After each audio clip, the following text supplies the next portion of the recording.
함께 나눌 하나님의 말씀은 신약성경 고린도전서 15장입니다.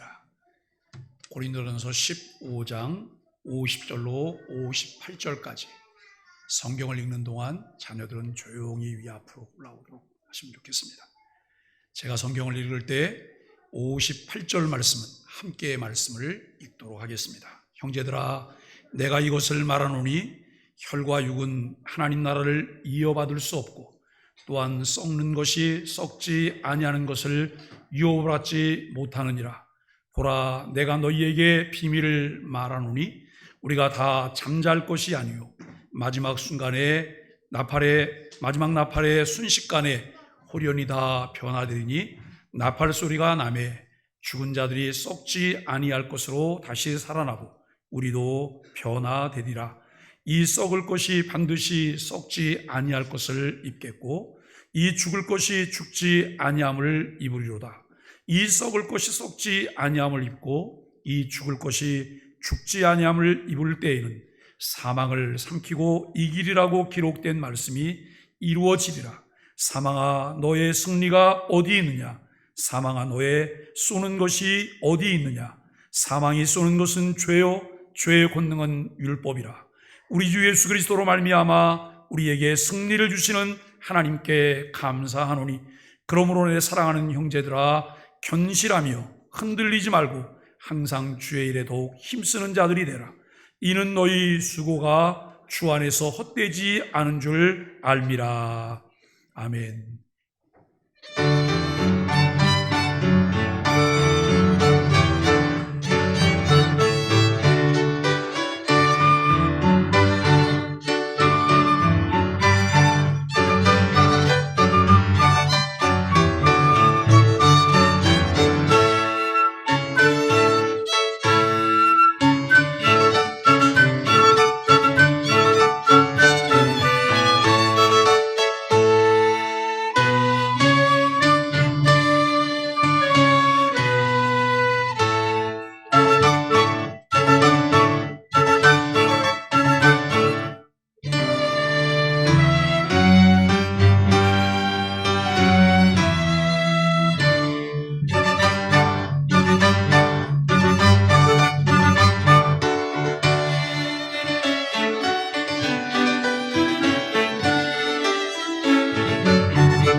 감사합니다. 박수 한번 해주세요.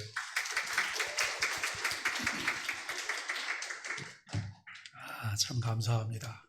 오늘 고린도전서 15장 50절로 58절까지 말씀을 통해서 부활신앙을 가진 자의 삶이라고 하는 주제로 함께 은혜를 나누려고 합니다. 우리 앞뒤 옆에 계신 분들을 바라보시면서 인사 한번 하시죠. 지은평 인사합니다. 여호와께서 너를 지켜주시기 원합니다. 여호와께서 내게 은혜 베푸시기 원합니다. 여호와께서 내게 평강 주시기 원합니다. 다 인사하셨죠? 기독교의 최대 명절이 예수님이 탄생하신 성탄절이나 예수님이 고난받으신 성금요일이 아닙니다. 인류 최대의 난적인 사망 권세에 이기시고 부활하신 부활절이 기독교의 최대 명절입니다. 오늘이 최대 명절이에요. 옛날에 우리가 명절 그러면 명절에는 무슨 옷을 입으셨어요? 한복도 입으시고 가장 좋은 옷을 입으셨어요. 그런데 기독교의 최대 명절인 이날이 되면 교인들은 또 교인들이 입는 옷이 있었어요. 그 옷이 무슨 옷이었어요? 하얀 한복을 입으셨어요. 하얀 한복. 예? 하얀 옷을. 근데 여러분 요즘 하얀 한복이나 하얀 옷을 입는 거를 보기가 어려운데요. 아프리카 가면 주일마다 하얀 옷을 입는 걸 보게 돼요. 새카만 분들이 정말 이 블랙은 연탄재보다 더 까맣거든요. 그리고 브라운 블랙이 있어요. 그분들은 약간 조금 좀 엷은 분이시죠. 그런데 그분들이 하얀 옷을 입고 나타나세요. 이가 하얗고 옷이 하얘요. 모든 것이 다 검은색이에요. 그들은 하나님 앞에 가장 아름다운 모습으로 자신을 드리려고 하는 준비를 가지고 주일마다 나오세요. 왜요? 주일마다 부활주일이니까요. 주일마다. 오늘 우리가 기독교의 최대 명절인 부활주일을 지키고 있는데 오늘이 그 부활을 기념하여 함께 기뻐하며 부활신앙을 가진 자는 어떤 삶을 살아야 하는지를 함께 묵상해 봅니다. 고린도전서 15장을 부활장이라고 부르죠. 사도 바울이 고린도 교회를 향해 부활의 복음을 전하고 있습니다. 1절로 11절은 예수님이 성경대로 우리 죄를 위해 죽으시고 사흘 만에 부활하셔서 여러 사람과 바울 자신에게도 보이셨으며 부활이 선지자들의 예언의 성취로 역사적인 사실임을 알려주고 있어요. 역사적인 사실이에요. 그냥 전설이 아니에요. 신화가 아니고 허구도 아니에요. 이것은 역사적인 사실이라고 하는 것을 전합니다. 바울은 교회를 박해했던 자신이 사도가 되어서 그리스도의 복음 전파를 위해 수고한 것이 오직 하나님의 은혜라고 고백합니다. 12절로 19절은 주님의 부활을 전했는데도 고린도 교회 안에는 죽은 자의 부활이 없다고 하는 사람들이 있었다는 거예요. 주님이 다시 사신 일이 없다면 우리가 전파하는 것과 믿음이 헛되고 우리가 여전히 죄 가운데 있어야 합니다. 주님이 바라시는 것이 이 세상의 삶뿐이면 우리는 더 불쌍한 자들일 것이다 라고 하는 것이죠. 아이들이 쭉 나와서 성경 구절을 암송했어요. 그런데 맨 마지막 부분이 불쌍한 자이리라 이렇게 여러분 외웠어요. 이 아이들이 이 말이 무슨 말인지도 모르고 외웠을 거예요. 그런데 훗날 어른이 되고 나면 내가 그렇게 암송을 했던 거야. 그 내용이 이런 내용이었어 라고 하는 것을 알게 되는 날이 오게 되겠죠.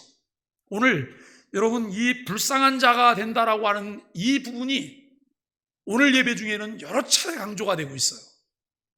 처음 시작할 때 묵시에서도 이 구절이 낭송이 됐어요. 그리고 아이들을 통해서도 암송이 됐어요. 오늘 본문 중에도 우리가 함께 이 부분들을 오늘 나누고 있어요. 우리는 불쌍한 자들은 아니시죠? 가만히 한번 옆 사람 얼굴을 좀 쳐다보세요. 불쌍한지 안 불쌍한지. 예? 뭐가 불쌍하겠어요? 먹을 것이 없어요. 입을 것이 없어요. 그리고 못생기기를 하셨어요. 다들 예쁘고 잘생기셨잖아요. 근데 그것과 관계없이 그리스도의 부활을 믿지 않으면 불쌍한 자들이라는 말이에요. 예? 그리스도의 부활을 믿으시죠? 그리스도의 부활 때문에 내가 부활할 것도 믿으시죠? 이 사실이 중요한 것입니다. 여기 20절로 34절은 주님은 부활하셔서 잠자는 자들의 첫 열매가 되셨기에 그리스도 안에서 모든 사람이 차례대로 이 삶을 얻게 될 것이라고 하는 것을 말씀합니다. 마지막 때에 주님이 세상의 모든 통치자와 권세와 능력과 사망을 멸하십니다. 부활이 있기에 바울은 자신이 날마다 죽는다고 단언하며 깨어 의를 행하고 죄 짓지 말라고 말합니다. 35절로 49절은 바울은 죽은 자들이 어떤 몸으로 어떻게 부활하는지 묻는 자에게 대답합니다. 우리가 지난 주간에도 우리 중에 그렇게 물어본 분이 계셨어요. 부활하고 나면 어떤 몸일까? 성경은 이 부분을 선명하게 우리에게 말씀하고 있어요. 죽은 자의 부활은 썩을 것으로 심고 썩지 않을 것 곧 신령한 몸으로 다시 살아납니다.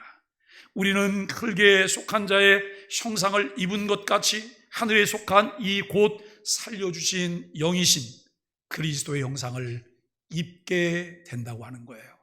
우리가 현재 세상을 살면서 우리는 불완전할 수 있어요. 몸에 장애가 있을 수도 있어요. 여러분, 저도 장애인인 거 아시죠? 제가 무슨 장애인이에요? 정신장애인이에요? 제가 무슨 장애인일까요? 시력장애인이에요. 안경을 벗으면 앞에 계신 분들이 눈앞에 뵈는 게 없습니다. 이걸 보조기를 착용해야지 이분이시구나 이걸 알게 되는 거예요. 우리가 그냥 안경들을 쓰니까 내게 장애가 없다는 생각을 하시는데 여러분, 장애가 있는 거예요.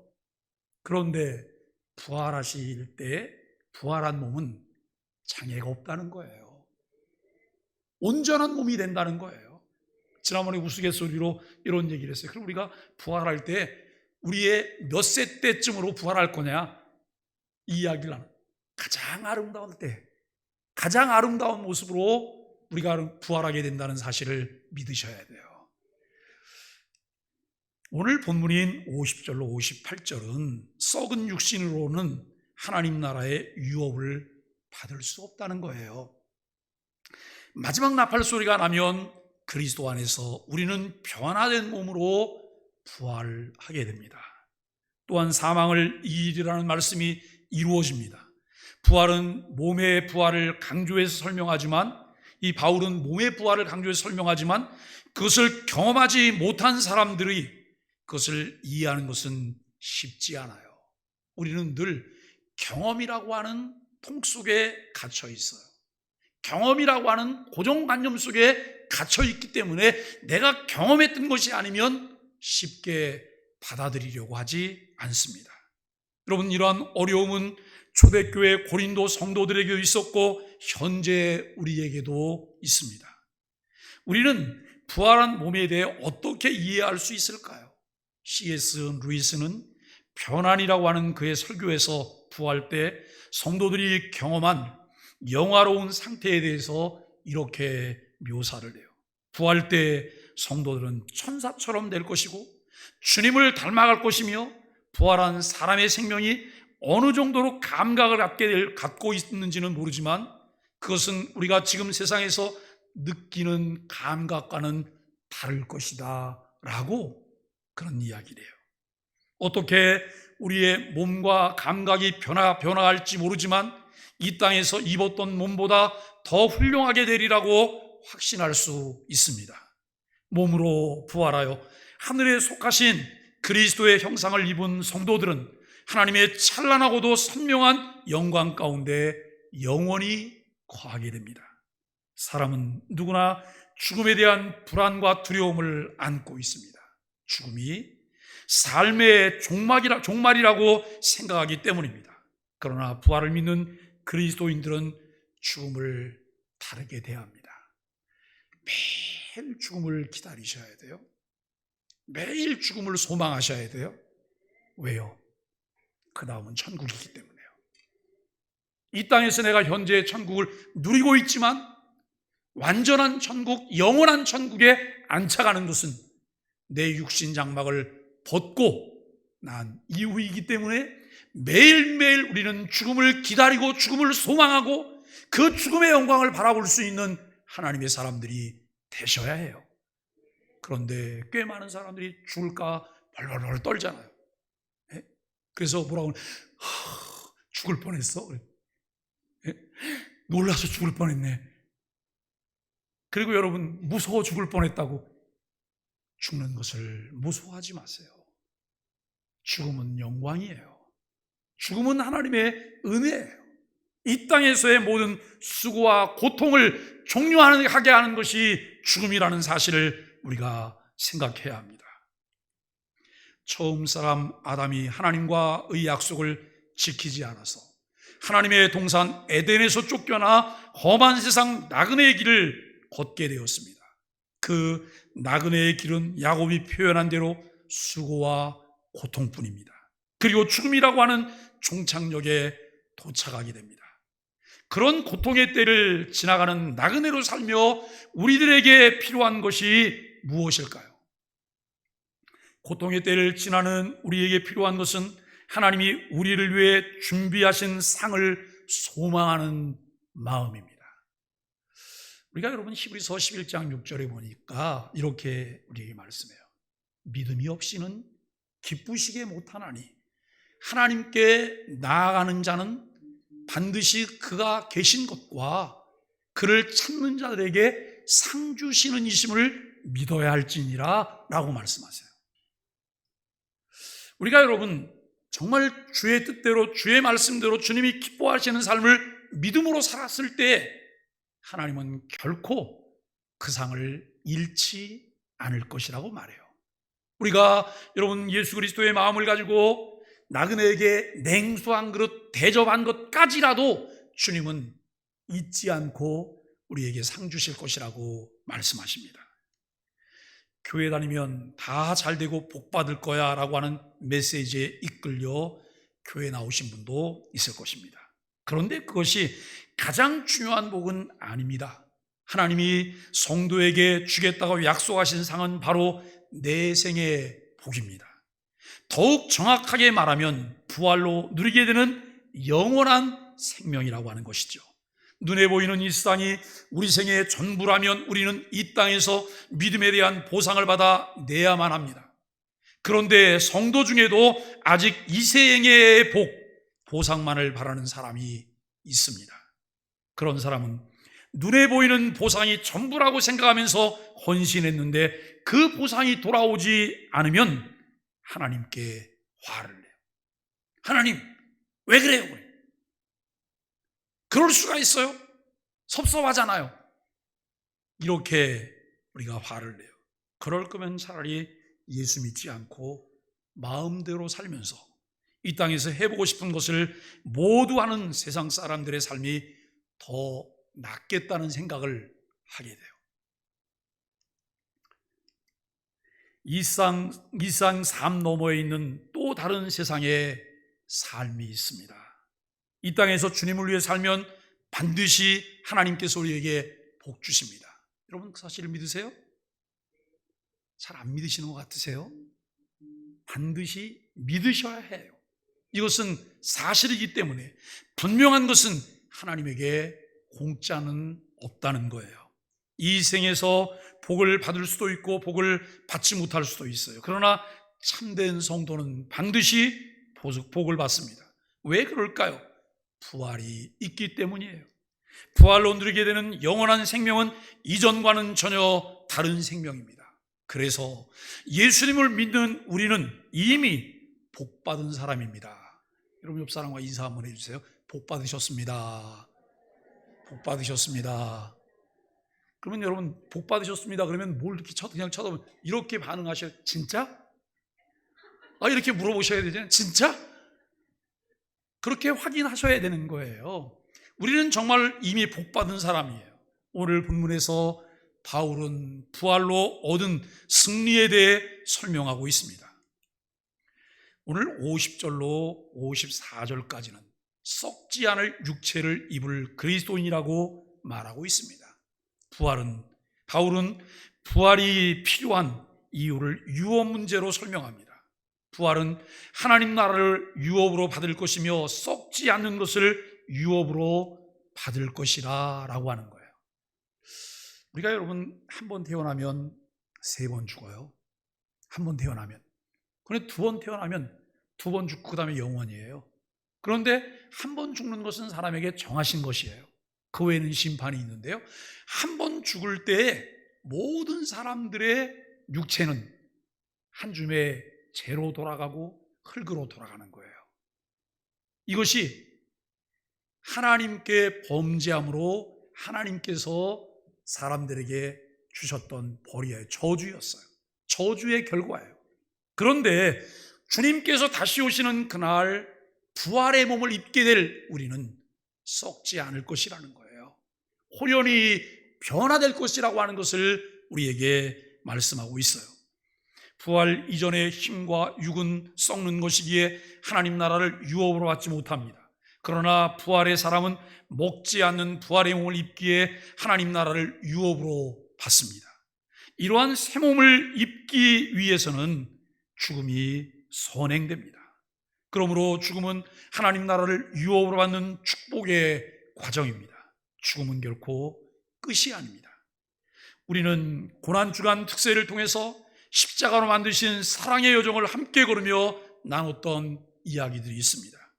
예수님이 못 박이신 십자가와 그 십자가에서 당하신 처참한 죽음은 우리를 몹시 슬프게 하지만 그 십자가 뒤에 이 부활의 주님이 포개져 있다는 비밀들을 볼 때 우리는 죽음이 슬픔이 아니고 아픔이 아니에요. 하나님의 은혜며 하나님께 감사하며 하나님을 찬양하고 할렐루야를 노래할 수가 있는 것이죠.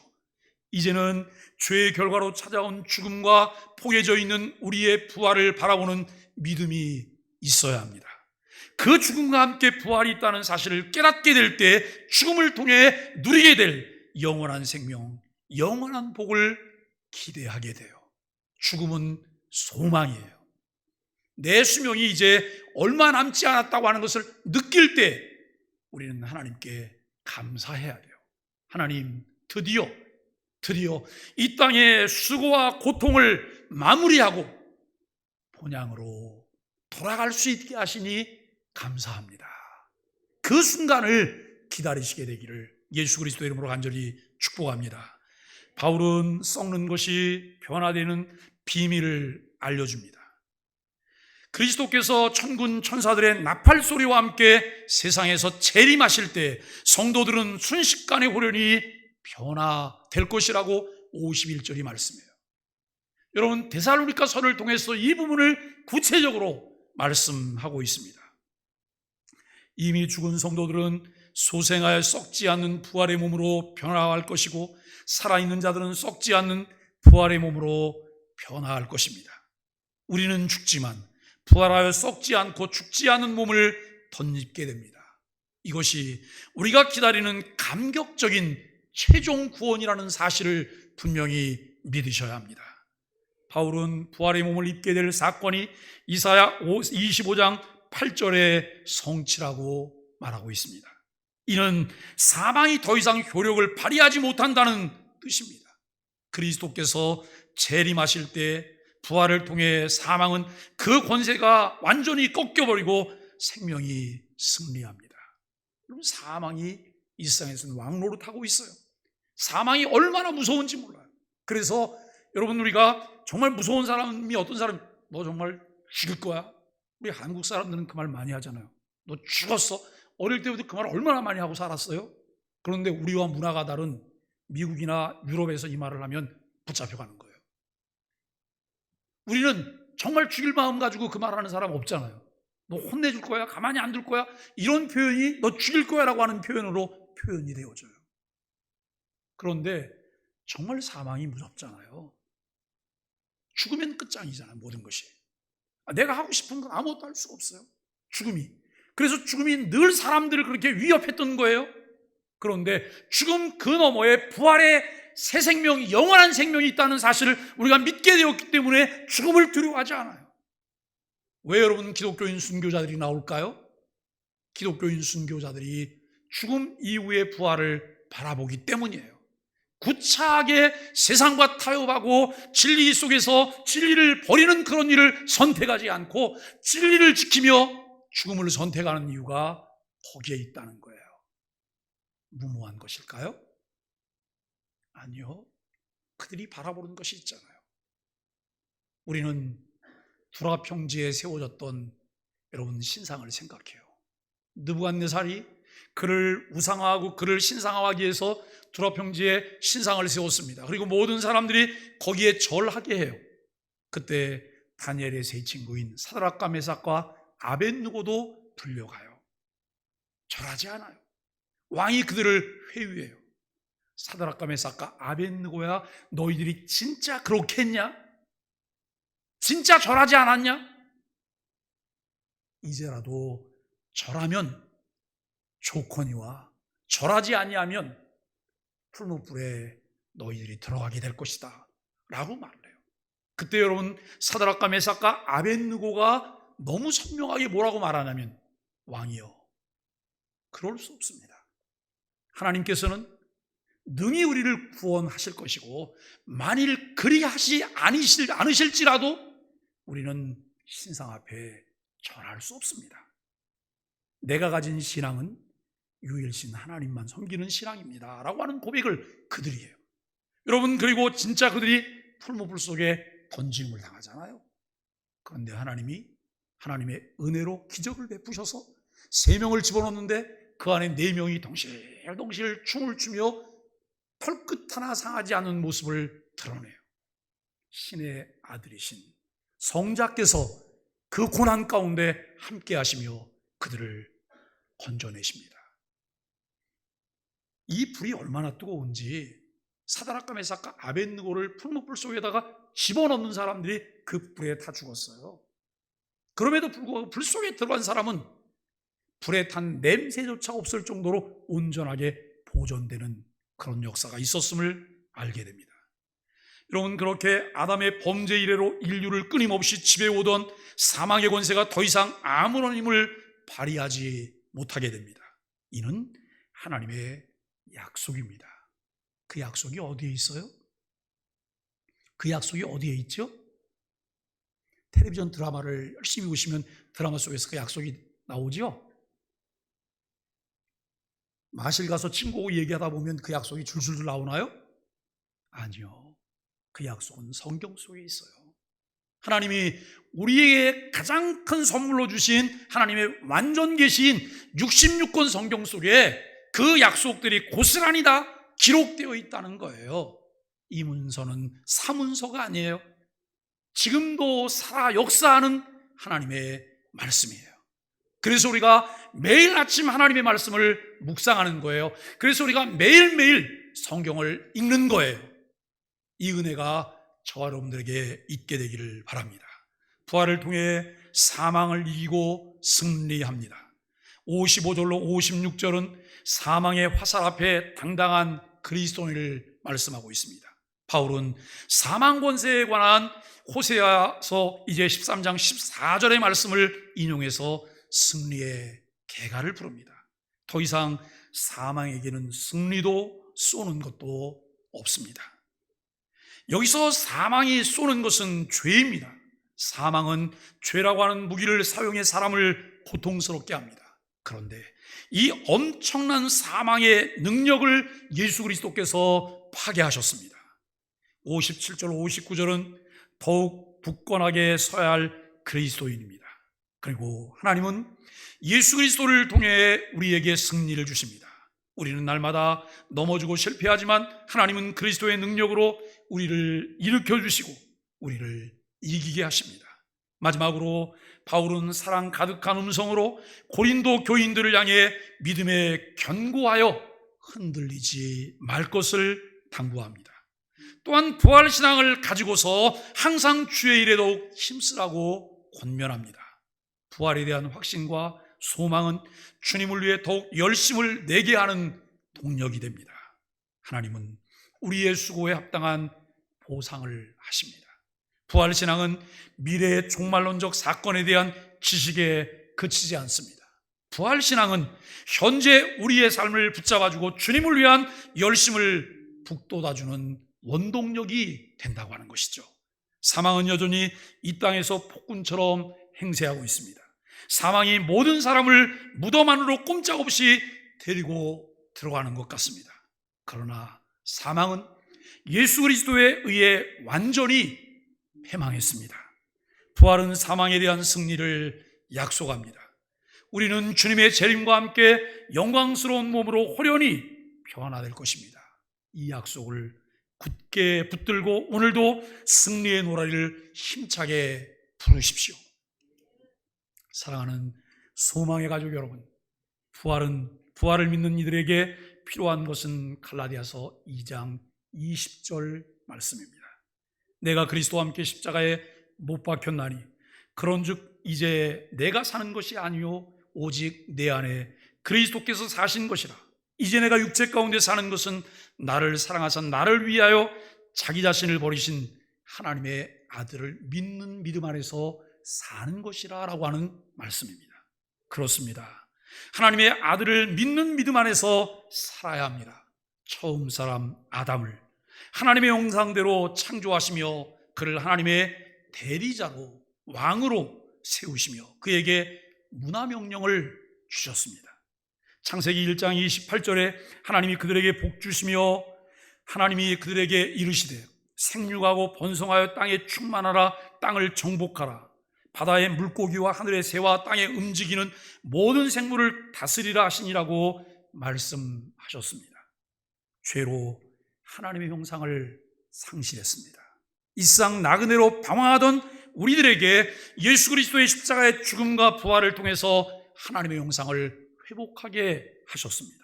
우리는 이 땅에 살지만 나를 사랑하사 자기 자신을 버리신 하나님의 아들을 믿는 믿음 안에서 살아가야 합니다.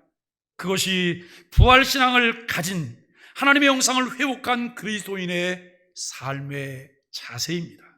하나님의 형상을 회복함과 더불어 상실했던 사명, 문화명령이 무엇인지 묵상하며 생육하고 번성하여 땅에 충만해야 합니다.